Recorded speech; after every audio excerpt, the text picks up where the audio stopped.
All right, Cowboys Nation, buckle up because we've got a lot to talk about today. The Dallas Cowboys are heading into one of their most intriguing matchups of the season, a road test against the Denver Broncos. And while on paper it looks like the Cowboys should handle business, this one feels like the kind of game where anything can happen. The spread might say Dallas is slightly favored, but the vibe going into Sunday feels way more balanced than that. Denver's defense has been among the best in football, and they've been doing it quietly, shutting down opposing quarterbacks, limiting big plays, and creating pressure like a storm brewing in the Rockies. Now, before we dive deep into what the Cowboys have to do to grab a win, let's talk about where things stand. Dallas has been trending upward lately, thanks largely to Dak Prescott, who's been playing lights-out football. Over the past few weeks, he's looked confident, in control, and completely in sync with his receivers. This version of Dak is what fans have been hoping for, poised in the pocket, sharp with his reads, and spreading the ball around with precision. But this week will be one of his biggest challenges yet, because the Denver defense isn't one that gives up much easily. They're ranked near the top in almost every major defensive category: points allowed, yards per game, success rate, expected points added per play. You name it. They're physical up front, disciplined in coverage, and they know how to disguise pressure. That's what makes this matchup so fascinating. It's strength versus strength. Dallas's explosive offense against Denver's suffocating defense. If the Cowboys want to come out of this one with a win, Dak has to keep playing at that elite level we've seen lately. He doesn't have to be Superman, but he needs to continue managing the game smartly, reading blitzes, and keeping drive alive. He'll have to be efficient, take what the defense gives him, and trust his playmakers to turn short gains into chunk plays. Speaking of playmakers, the Cowboys are dealing with a few health concerns that could have an impact. There's been talk about Dak's hand being a little swollen after last week's game, but it doesn't seem to be anything serious. Trayvon Diggs, on the other hand, is in concussion protocol, and that's a situation worth watching. Usually, those take about a week to clear, but it all depends on how he responds over the next few days. The defense needs him. His ability to flip a game with a single play is unmatched, and against a Denver offense that struggled to find rhythm, he can make a huge difference if he's on the field. There are also a few other injury updates to keep in mind. Kenny Clark is expected to play despite dealing with a sore elbow, and the team made a smart call resting Marshawn Nellen last week because he clearly wasn't at 100%. That extra rest might just pay off now. Cooper Beebe, though, might need a bit more time to recover from that nasty high ankle sprain, and the same goes for Ani Cornelius and Juan Thomas, who've both been dealing with minor issues. It's one of those weeks where every little bit of depth matters, especially against a team like Denver that thrives on forcing mistakes and punishing teams that aren't fully healthy. On the other side, Denver comes in looking pretty fresh. They're mostly healthy, though they'll be without Dre Greenlaw, who got himself suspended after a heated moment with the officials last week. That's one less problem for the Cowboys to worry about, because Greenlaw's energy and intensity are always a factor. Even so, Denver's defense has been so cohesive that losing one player might not slow them down much. They've got talent at every level: strong edge rushers, fast linebackers, and a secondary that makes you pay for throwing lazy passes. And that's where the offensive line for Dallas has to step up big time. Keeping Dak Prescott upright has been one of the quiet keys to their success this season. The Cowboys have allowed one of the lowest pressure rates in the league, and that's no small feat considering how much Dak likes to hold onto the ball to let routes develop. But Denver's pass rush is a whole different animal. They lead the NFL in pressure rate and sack rate, which basically means if your protection isn't airtight, they're in your backfield before you can blink. Nick Bonito and Jonathan Cooper have been relentless off the edge, and even the interior linemen like Zach Allen and John Franklin Myers know how to collapse the pocket. So the offensive line's communication and discipline are going to be huge. Denver loves to disguise their pressure. Sometimes they'll send a linebacker, sometimes a safety, and sometimes they'll make you think a blitz is coming only to drop everyone back. The timing of their get-off is elite, second best in the league, and that gives them just enough of an edge to disrupt rhythm plays. Dak's quick decision-making will be tested, and that's where his experience has to shine. He's seen just about every defensive look possible, And when he's calm and collected, the offense tends to flow beautifully. Now, we can't talk about the Cowboys without mentioning the run game, and this week, it might just be the secret weapon. Javonte Williams has been a revelation this season. The guy's running with power, vision, and confidence that we hadn't seen since his rookie year. He's averaging over 5 yards a carry and finding ways to move the chains consistently. This game could be personal for him, too. Facing his old team, the Broncos decided to move on from him, and you can bet he's got that circled in red. Denver's run defense has been solid overall, ranking among the top 10 in limiting yards per carry and explosive runs. But they haven't faced a runner quite like Javonte this season. If Dallas can get him going early, it could open up the play-action game for Dak, making it that much harder for Denver to tee off with their pass rush. Defensively, Dallas has to keep building on what they showed last week. Against Washington, they looked sharper, more cohesive, and better at limiting explosive plays.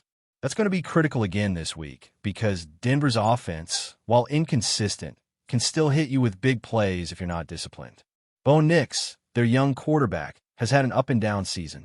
He's athletic, can make throws on the move, and has moments of brilliance, but he's also shown that he struggles against complex zone coverages. That's something the Cowboys could exploit. Mixing up coverages, disguising pre-snap looks, and forcing Nix to make quick reads could lead to turnovers. And turnovers on the road are momentum changers. Now, here's the part that feels almost like a curse. The Cowboys haven't beaten the Broncos in forever. 7 straight losses. The last one came all the way back in 1995, and the last time Dallas won in Denver was 1992. That's more than 3 decades ago. To put that in perspective, the last time the Cowboys walked out of Denver with a victory, Bill Clinton was in his first year as president. It's been that long. Maybe this is the week that streak finally ends. Vegas has the Cowboys as narrow favorites, but that line makes you think there's something unpredictable about this game. It's the kind of matchup where one turnover, one big defensive stand, or one clutch kick could decide it. Dallas has been playing inspired football lately, and if they can keep that same energy, stay disciplined, and avoid the mental mistakes that have cost them in tight games, this could be the moment they flip the script.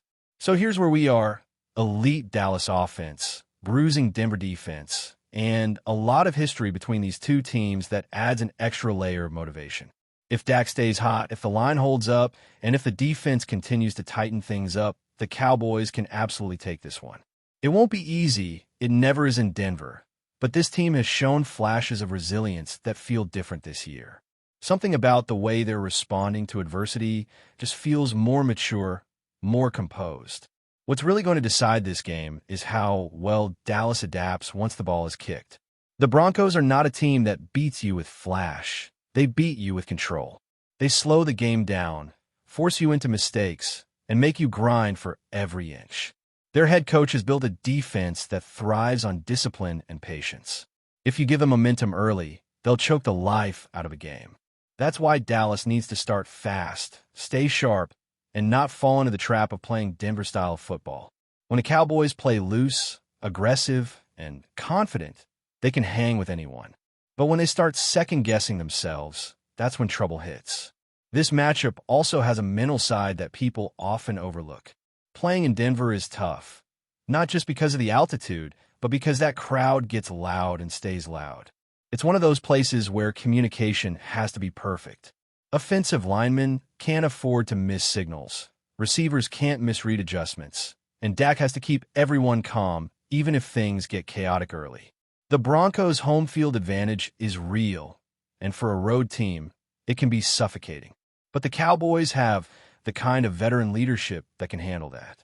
This is where experience comes into play, especially for players like Dak, CeeDee Lamb, and Micah Parsons, who know how to channel noise into focus. Speaking of Parsons, this could be a statement game for him. He's had moments this season where he's been nothing short of unstoppable, but he's also had stretches where teams have successfully schemed him out of plays. Denver will absolutely try to do that, double-teaming him, chipping him with tight ends, maybe even throwing some misdirection runs his way. But Mike is too smart and too athletic to stay quiet for long. If he gets a couple of early pressures or forces a turnover, that could flip the momentum instantly. And with Bo Nix still adjusting to the speed of NFL defenses, one mistake under pressure could snowball quickly. Bo Nix has been one of the more fascinating young quarterbacks to watch this year. He's not bad by any means. In fact, he's got a calmness that you like in a young player. But he's also playing in a system that doesn't let him take too many risks.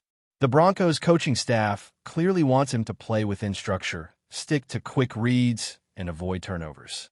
That's fine against weaker defenses, but against a team like Dallas, you need to be able to stretch the field a little. If Nix can't push the ball vertically, the Cowboys will have a field day crowding the short zones and taking away the easy completions. That's where Dan Quinn has to be at his best, mixing pressure looks with disguised coverage. Show blitz, drop out. Show zone, send a corner. Keep Nix guessing every snap. The Cowboys' defense has to play chess, not checkers, because Denver's offense isn't explosive, but it's methodical. It wears you down if you're not disciplined. One of the most underrated parts of Dallas's success this season has been their situational defense. On third downs, they've gotten better at bending, but not breaking, forcing field goals instead of giving up touchdowns. That will be crucial again this week because Denver loves long, sustained drives. They don't mind taking 8 minutes off the clock as long as it ends with points. Dallas can't let that happen too often, especially on the road. Getting off the field quickly will give Dak and the offense more chances to find rhythm. And rhythm is everything for this Cowboys team. When Dak's in rhythm, when he's seeing the field clearly and his timing is on point, Dallas becomes incredibly hard to stop. CeeDee Lamb has quietly been the heart of this offense.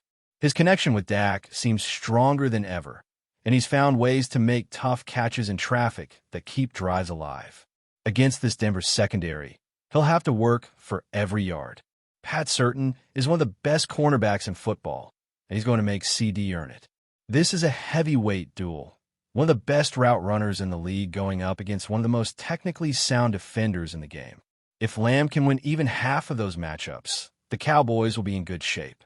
But Dak will also need help from the rest of the receiving core. Brandon Cooks has to find space underneath. Jake Ferguson has to be a reliable safety valve over the middle. And Tony Pollard needs to make an impact in the passing game. This Denver defense thrives on forcing quarterbacks into predictable decisions, so spreading the ball around is the best way to keep them honest. But before we continue, don't forget to subscribe to our channel and give this video a like. Your support helps us keep bringing you the latest updates on the Dallas Cowboys.